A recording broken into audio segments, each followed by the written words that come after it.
Le coach va continuer avec nous. Bonjour coach. Bonjour Christian. Et bienvenue ce matin. Ah oui, je suis toujours heureux de me retrouver ici et surtout sur cette table qui me rapproche un peu plus davantage. Alors, je voulais annoncer, on s'intéressera à la stratégie de base, aux stratégies de base pour entreprendre efficacement et réussir. Coach, d'après les estimations de la Banque mondiale, on dit quand même que 10% de la population vivait sous le seuil de $2 par jour, pratiquement, donc c'est-à-dire un peu moins de 1000 francs CFA. Ça, c'était en 2015. Et ce taux atteignait pratiquement les 36% en 1990.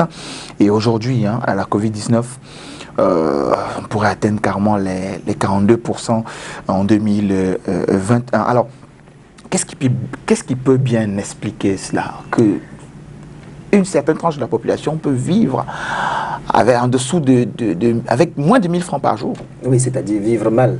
Oui. Vivre très mal. Quand on dit vivre en dessous du seuil de la pauvreté, ça veut dire qu'on n'est même pas pauvre. Oui. On est en dessous de la pauvreté. Et tu fais bien de poser cette question. Qu'est-ce qui peut bien expliquer cela, que les gens vivent si mal? Je pense que la réponse est rapidement trouvée au niveau de la programmation mentale de chaque société, de chaque individu, et du moins de ceux qui appartiennent à cette catégorie des 42% qui vivent en dessous du seuil de la pauvreté. J'ai parlé de programmation mentale parce que, tu le sais Christian et tous nos téléspectateurs le savent, depuis que nous échangeons ici sur le développement personnel, ils savent que nous naissons dans un moule qui nous programme avec ces paradigmes, en nous faisant comprendre ce qui est possible, ce qui n'est pas possible, nos capacités. On nous dit même, nous avons des parents parfois il y a des parents parfois qui arrivent à dire à un enfant qui ne sera jamais rien dans la vie. C'est-à-dire celui-là qui va se battre pour assumer sa mission sur la terre, on le lui dit franchement qu'il ne va jamais être quelque chose sur la terre. Au niveau de la société, au niveau de l'éducation, au niveau de l'encadrement sociétal, nous avons le système qui fait comprendre aux gens que ayez les diplômes et ensuite vous aurez un travail sûr. On a beau avoir un travail sûr. Le SMIC, par exemple, au Cameroun, c'est combien? 38, 39 000. 39 000, quand on divise par 30, vous voyez un peu ce que ça donne. Si on doit se nourrir, si on doit payer sa maison, si on doit payer le taxi, si on doit aider les autres, vous voyez ce que ça... À peine 1000 francs et quelque chose par jour. Par jour, pas pour son besoin nutritionnel, pas du tout. Donc, avec va à l'école et le diplôme, et ne pense pas à l'entrepreneuriat, pense plutôt que tu auras un travail sûr. Ça participe à expliquer ce que tu viens de dire tout à l'heure, les statistiques. Et on a également les autres choses. Quand vous rentrez au village, qu'est-ce que vous êtes bien sapé?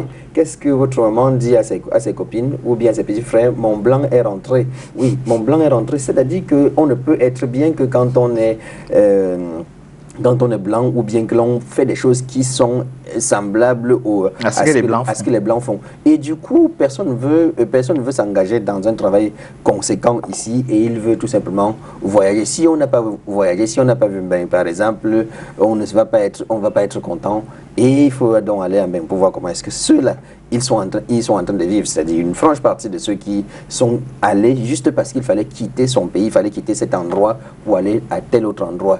Ils vivent en dessous du seuil de la pauvreté. Donc il y a tous ces éléments qui viennent programmer l'être humain à être ce qu'il est. Donc c'est il faut naturellement que le discours change. Il faut naturellement que le système change. Il faut naturellement que l'appréhension d'un certain nombre de choses pour sa propre vie puisse changer. Et en dehors de cela, ce qu'il faut regarder, ce sont certains facteurs de pauvreté que je dis souvent: l'inertie, l'ignorance, la dépendance, la malhonnêteté, la maladie. Et ce sont des synchronisations culturelles qui font en sorte que, vous voyez qu'un enfant qui s'élève, il a 25 ans, il a 26 ans, ou il a 30 ans, il est chez lui, il est chez eux, et il sait qu'on doit pouvoir préparer, lui donner à manger, et puis il va sortir pour aller jouer au damier, ou bien il va sortir pour aller faire les commentaires en route. Parce qu'il a vu son grand frère comme ça, parce qu'il a vu son oncle faire comme ça, parce que, donc cette culture-là, Ça rentre dans ces éléments que j'étais en train de dire. L'inertie, l'ignorance, la dépendance, la malhonnêteté, la maladie, etc. On a fait comprendre à personne que la vie était impersonnelle. Donc, nous sommes aujourd'hui, selon des statistiques, juste en train de récolter les fruits de ce que l'on a sémé il y a quelques années, ou bien il y a plusieurs années. On est juste en train de récolter ces fruits-là. Pour changer les choses, il doit falloir commencer maintenant à faire une autre programmation, c'est-à-dire à faire comprendre à l'enfant, par exemple, que la vie est impersonnelle. La vie ne choisit pas de gagnant, la vie ne choisit pas de perdant. Un peu comme ma maman me disait, si tu veux être n'importe quoi dans la vie, tu vas l'être. Il suffit tout simplement de procéder, de travailler comme ceux qui ont travaillé pour être ces choses-là ont fait. Il n'y a pas d'extraterrestre, il n'y a pas d'extraterrestre. Il y a tout simplement une certaine façon de faire les choses que les gagnants ou les gagnants font pour pouvoir arriver à ce niveau-là. J'essaye souvent en deux portions, 3% et 93%, c'est-à-dire 3% de ceux qui se partagent les richesses et 97% de ceux qui se disputent les 3% de la richesse restante. Alors, grimper pour arriver dans les 3%, il faut s'imprégner, il faut mettre dans sa mémoire que la vie est impersonnelle. Si je me bats, si je travaille, si je fais comme ceux qui réussissent, ceux qui sont dans les 3% font, je vais arriver là-bas. Et ensuite, savoir également que la vie est une question de choisir et de payer le prix. Si je ne fais absolument rien, il serait tout à fait normal que demain je me retrouve dans la situation de ceux qui n'ont rien fait, c'est qu'ils ont obtenu. Donc voilà un peu ce que je pourrais dire par rapport à ces statistiques. Et par là, combattre ces différents facteurs de pauvreté qui pourraient nous amener peut-être en 2021 à être dans la classe des 42% de seuil de pauvreté qui arrive. Ces facteurs pourraient nous amener à rester dans les 42%. Oui, et si on ne les combat pas, forcément, j'ai dit, quand on parle de seuil de pauvreté, qu'on vit en dessous de seuil de pauvreté, on n'a pas dit qu'ils sont pauvres. Ils sont plus que les pauvres. Donc, pauvres, c'est encore mieux pour ces gens, c'est des personnes qui sont... C'est encore plus croissant. Oui. Voilà. Donc encore plus alarmant. Tout à fait. Et si on ne combat pas ces facteurs dont tu parles, on risquera non seulement de rester là-bas, ou bien de chuter. Parce qu'aucune position n'est permanente si on ne bosse pas pour conserver la position. Oui. Voilà. Donc il est question. Alors, coach, comment concrètement on pourrait combattre ces facteurs-là? Oui, on peut combattre, prenons par exemple l'inertie. On peut combattre l'inertie en agissant. J'ai parlé tout à l'heure de celui qui se lève le matin, il a 25 ans, il a 30 ans, il a 35 ans, il occupe la chambre qu'il occupait quand il avait 6 ans. Il est allé étudier, il y a son petit frère qu'il a même déjà rejoint parce que la famille s'est agrandie entre-temps. Il est dans la même chambre. Il n'a rien fait. Sachez que si vous ne faites rien, rien ne doit arriver. Parce que c'est quand même amusant, Christian, que les gens se lèvent le matin, ils croisent les bras, ils s'asseyent, ils espèrent que les choses changent. Ça va changer comment? Ça va changer comment si vous n'agissez pas? Si vous voulez quelque chose, si vous voulez obtenir quelque chose, allez chercher cette chose-là. Donc, il y a l'action, il faut agir. Il faut prendre des initiatives. Par exemple, prendre l'initiative de sortir de la maison. L'initiative de sortir de la maison. L'initiative d'aller déposer une demande d'emploi. L'initiative d'aller se former. L'initiative d'aller faire un certain nombre de choses qui te sortiront de cette position. La vie, on se reprend encore là-dessus, la vie étant une question de choisir et de payer le prix. Si je choisis l'inertie, je vais en payer le prix. Si je choisis d'agir, même si 99 fois j'ai de l'échec, au moins une fois, j'aurai de la réussite. Bien sûr. Alors, il y a l'ignorance à côté aussi. Hein. Oui, il y a l'ignorance à côté de l'inertie. Oui, à côté de l'inertie, il y a l'ignorance. C'est-à-dire s'informer de ce qui se passe, de ce qui se passe autour de vous et dans le monde. Parce que si vous ne vous informez pas de ce qui se passe autour de vous et du monde, vous allez pouvoir avoir un certain nombre d'échecs. Vous allez toujours être en dehors de la plaque. Oui. Vous savez qu'aujourd'hui, par exemple, avec la digitalisation nouvelle du monde, si vous n'êtes pas à côté pour comprendre que, ou si tu n'es pas à côté, ou bien dans l'espace où l'information se passe, pour savoir que il faut rester sur le plan digital, il faut être actif sur le plan digital, vous allez tout simplement sombrer. Il faut apprendre de nouvelles choses. Les nouvelles choses à apprendre, c'est tellement important. Apprendre de nouvelles choses, parce que si vous ne mutez pas, je dis souvent que tout n'est que changement dans la vie, il n'y a que le changement qui ne change pas. Qui ne change pas. Ouais. Et pour pouvoir changer, il faut que je puisse apprendre de nouvelles choses. Les gens sont constants. Et quand vous savez, quand l'informatique arrivait, il y a des gens qui ont dit, ah non, quand même, ça ne peut rien changer. J'ai ma machine de la dactylographie, je reste avec ça. Et je me souviens même ici, il y avait une dame qui apportait sa machine de dactylographie, qui s'asseyait à un coin, et on venait des bureaux faire les saisies. Faire les saisies. Eh bien, si elle n'a pas muté, si elle n'a pas appris de nouvelles choses pour entrer dans l'informatique, c'est qu'elle a tout perdu, elle a tout faux à partir de cet instant que l'informatique est rentrée dans les mœurs des gens. Parce qu'aujourd'hui, l'informatique n'est même plus un luxe. C'est un moyen tout simplement de pouvoir obtenir un certain nombre de choses. Oui. Par exemple, si je veux faire une présentation, je vais monter mon fichier PowerPoint. Et on ne me paye pas parce que j'ai monté le fichier PowerPoint. Voilà. Ça me sert tout simplement à pouvoir mieux présenter. Pour ne pas être un poteau qui est là qui parle aux gens. Et on a seulement un seul canal de transmission qui est le canal audio. On va également utiliser le visuel. On s'imagine qu'il est en train de dire ceci. Voilà. On s'imagine que en fait c'est de ça qu'il est en train de parler. Il voit ça sous cette forme comme ça. Donc c'est important et se passionner des sujets, voyager, c'est très important pour pouvoir s'améliorer et sortir de ce cadre-là. Vous voyez, il y a des gens qui sont sortis, qui sont allés voir des choses qui se passent ailleurs, ils sont revenus reproduire cela ici. Oui. Et ce sont ces mêmes gens qui disaient hier que tout est fini. Et je rassure pour ceux qui nous écoutent aujourd'hui, pour ceux qui nous regardent aujourd'hui, que aucun secteur n'est saturé au niveau de l'Afrique et plus précisément au niveau du Cameroun. Tout est encore embryonnaire. Donc, et ça veut dire que si vous voyagez par exemple, vous allez tout simplement aller regarder comment est-ce que les gens ont amélioré la confection, bien la façon peut-être de manger, de faire un certain nombre de choses. Les services. Vous revenez ici avec et tout est fait. Donc, si vous ne voyagez pas, si vous ne sortez pas de votre cadre, vous aurez comme impression que tout le monde a déjà. Tout est occupé partout. Tout est occupé partout. D'ailleurs, il y a le multimilliardaire Jack Ma qui disait qu'il pensait que tout l'argent du monde était pris. Et il croyait que quand il en voulait à Donald Trump, il en voulait à Warren Buffett, il en voulait à Bill Gates parce qu'il croyait que ils ont tout pris l'argent. Non, ils n'ont rien pris. L'argent est là pour tout le monde, tout comme le bien-être est là pour tout le monde. Et si vous voulez sortir de la situation difficile qui est les 42% qui sont en dessous du seuil de la pauvreté, il doit falloir agir, il doit falloir être moins ignorant. Il faut quitter la dépendance aussi, coach. Absolument, absolument. C'est un point très, je vais dire, important. Très très important, la dépendance. La dépendance, vous savez que ceux qui sont dans l'inertie, ceux qui sont dans l'ignorance, ils ne veulent pas sortir parce qu'ils dépendent d'eux. Ils dépendent par exemple du plat de nourriture qui est à la maison qu'on leur offre chaque soir. Ils dépendent parfois, ils dépendent de cela. Ils dépendent de l'argent que tonton vient quand il vient. Moi je dis, l'argent ne se donne pas.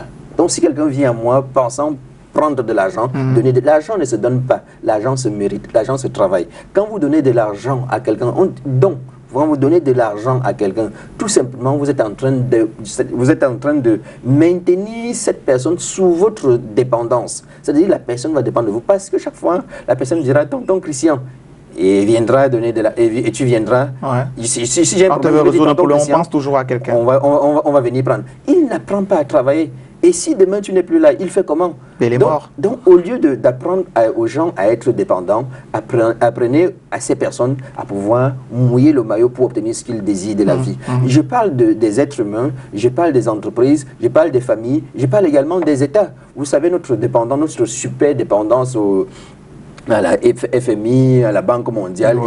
Et il y a des décisions qu'on ne peut pas prendre de façon autonome parce qu'on dépend de ces gens-là. Ou de ces institutions. Et si une institution vous finance, elle a le droit de regard sur ce que vous faites. De vous dire oui ou non, ce que vous sollicitez ne peut pas passer. Voilà. Donc si vous ne voulez pas que l'on vienne interférer dans votre vie, on dit la main qui donne, c'est la main qui commande. Bien sûr. Si vous voulez plus qu'on vienne interférer dans votre vie, il faut sortir de la dépendance et chercher à mériter tout ce que l'on vous donne. Parce que tout ce qu'on vous donne, on a déjà dit tout à l'heure que la main qui donne, c'est la main qui commande. Si on vous donne tout, je suis habitué à vous donner tout, dites-moi comment est-ce que vous allez me refuser un service, même si c'est indécent. Parce que vous dites que non, quand même, c'est quand même lui qui m'a fait telle chose. Il m'a fait... Donc, il faut chercher à mériter tout ce que l'on vous donne.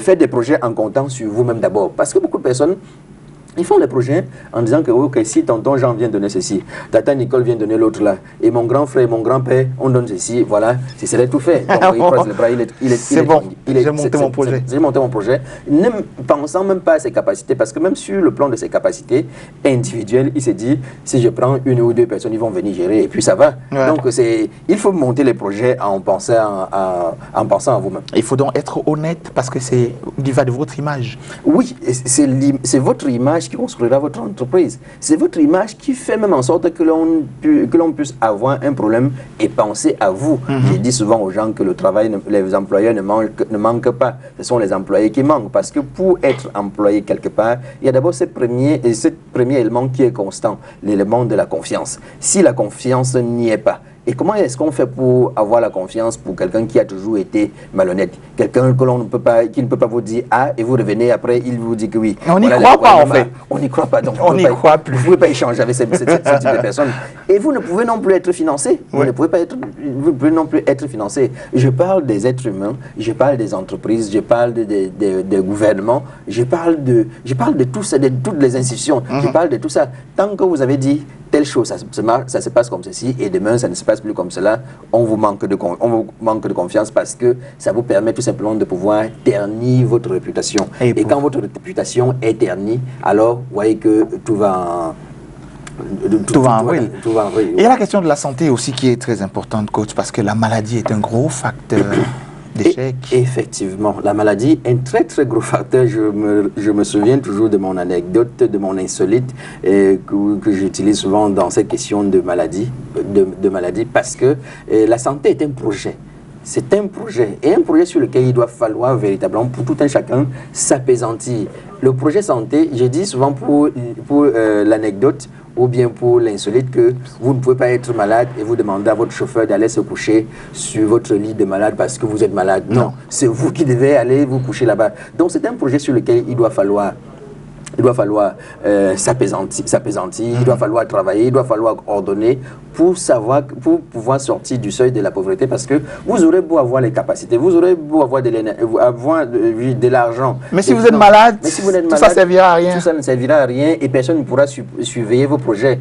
Personne ne pourra contrôler vos projets. Donc il faut surveiller sa santé, il faut surveiller son alimentation. Et sortir, Christian, si tu le permets, des petites histoires, des petites anecdotes insolites que l'on entend dans la rue quand tu vois le ventre de quelqu'un qui est suffisamment gros.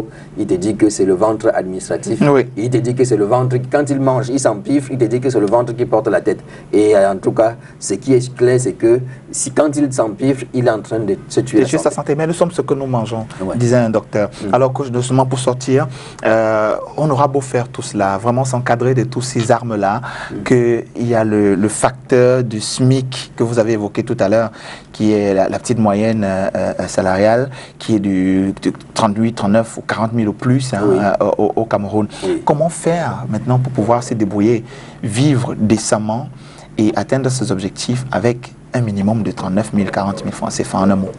Oui, en un mot, il faut tout simplement que ceux qui nous regardent et ceux qui sont en dessous de ce seuil de pauvreté ou bien qui ont ce SMIC,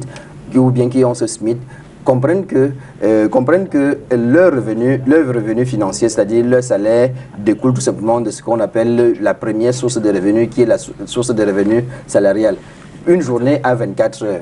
Une journée à 24 heures et et notre employeur nous retire 8 heures pour nous payer. 24 heures moins 8 heures, il en reste 16. Et sur les 16, nous prenons 8 heures pour pouvoir dormir. Et quand on enlève encore 8 heures des 16 heures, des 16 heures restants, 8 heures de sommeil sur les 16 heures restants, il en reste encore 8 heures. Il faut juste que l'on se pose la question de savoir qu'est-ce que nous faisons avec les 8 heures. Si nous voulons rester, notre employeur nous donne les 36 000 par rapport à ce que lui, il gagne. Donc si nous gardons ça comme unique source de revenus, nous savons que nous avons tout faux et on va finir toujours par sombrer dans ce seuil en dessous de ce seuil de pauvreté. Ce que je voulais dire en un mot, Christian, c'est qu'il faudrait que les gens s'assument. Il faut que les gens apprennent à entreprendre. Il faut que les gens sortent des sentiers ou bien de l'obscurité qui fait croire que quand on entreprend, c'est parce qu'on ne vaut absolument rien. Quand on entreprend, c'est parce qu'on est pauvre. Il faut que les gens sortent de cette idée, sortent de ces paradigmes pour pouvoir croire pour pouvoir croire en un avenir ou bien un futur meilleur. Quand on entreprit, on est son propre patron. On ne dépend plus du SMIC. On dépend de ce qu'on gagne maintenant et des moyens qu'on s'est donnés pour gagner cela. Donc, coach, rapidement, en 20 secondes, avant de sortir sur une actualité quand même assez forte, des formations chez Peaceful Consulting. Oui, non, c'est juste cette semaine, nous sommes en repos, c'est jusqu'à la semaine prochaine. Mardi, nous aurons une formation gratuite sur le management situationnel pour accompagner les entrepreneurs qui ont décidé de s'investir, de se lancer, comment est-ce qu'ils pourraient manager leurs équipes. Parce que vous savez qu'entreprendre, c'est vrai, mais l'équipe que l'on construira pour que ça nous pousse l'entreprise à émerger, il faut s'assurer que cette équipe a compris notre vision. On en parle jeudi. Jeudi. Vous serez encore là. On n'a pas le vendredi, pardon. Le numéro de téléphone du coach Bertin Chida en bas du petit écran à l'instant, coach.